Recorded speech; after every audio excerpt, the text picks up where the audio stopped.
Hello दोस्तों, स्वागत है आप सबका हमारे इस यूट्यूब चैनल पर। और आज मैं आपको हमारे सोलर सिस्टम के बारे में कुछ इम्पोर्टेंट फैक्ट बताने वाला हूं, जो कि प्रत्येक एग्ज़ाम के पॉइंट ऑफ व्यू से बहुत इम्पोर्टेंट है। इससे पहले मैं आपको बता दूं कि ग्रह और उपग्रह किसे कहते हैं। तो अपने सौरमंडल में कुछ ऐसे पिंड हैं जो सूर्य के चारों ओर चक्कर लगाते रहते हैं। इन्हीं पिंडों को हम ग्रह कहते हैं, और जो इन ग्रहों के चारों ओर चक्कर लगाते हैं उन्हें उपग्रह कहते हैं। जैसे कि मून पृथ्वी के चारों ओर चक्कर लगाता रहता है।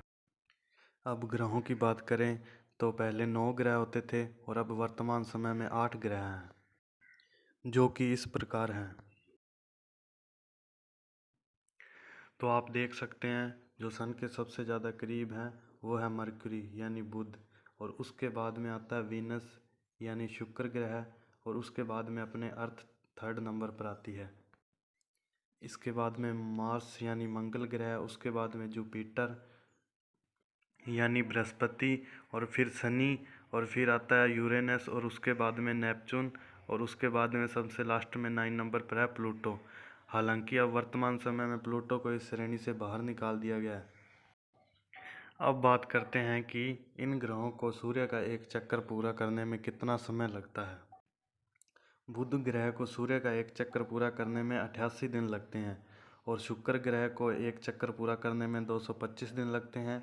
उसके बाद में अपने अर्थ को एक चक्कर पूरा करने में 365 दिन लगते हैं, और मंगल ग्रह को अपना एक चक्कर पूरा करने में 687 दिन लगते हैं।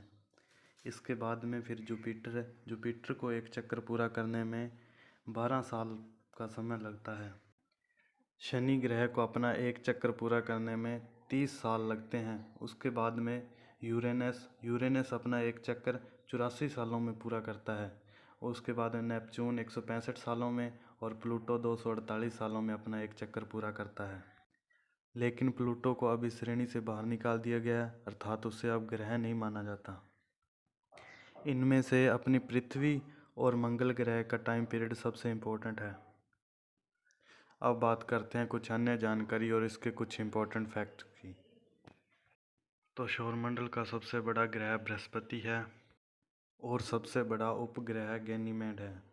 गैनीमेड बृहस्पति ग्रह का एक उपग्रह है, जो कि सबसे बड़ा उपग्रह है।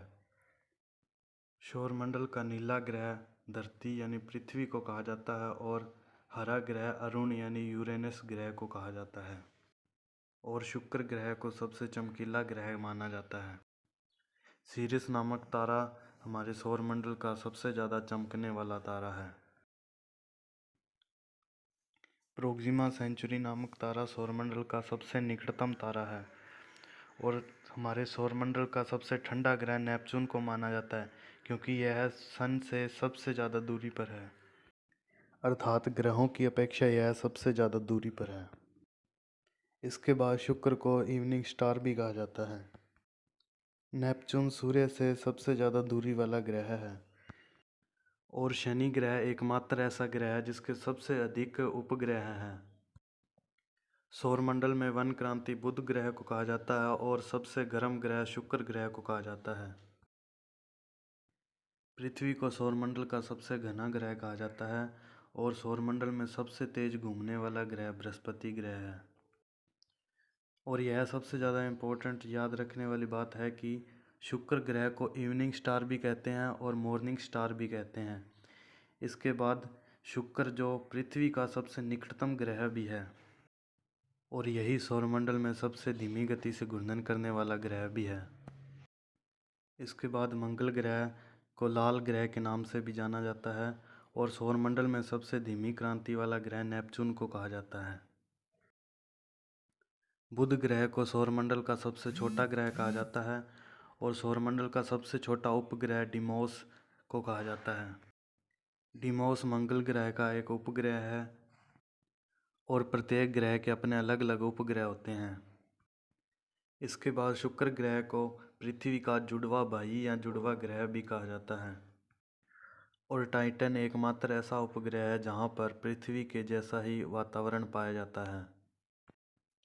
मैं उम्मीद करता हूँ आपको यह जानकारी अच्छी लगी होगी, और ऐसी ही और जानकारी पाने के लिए हमारे चैनल को सब्सक्राइब करना ना भूलें।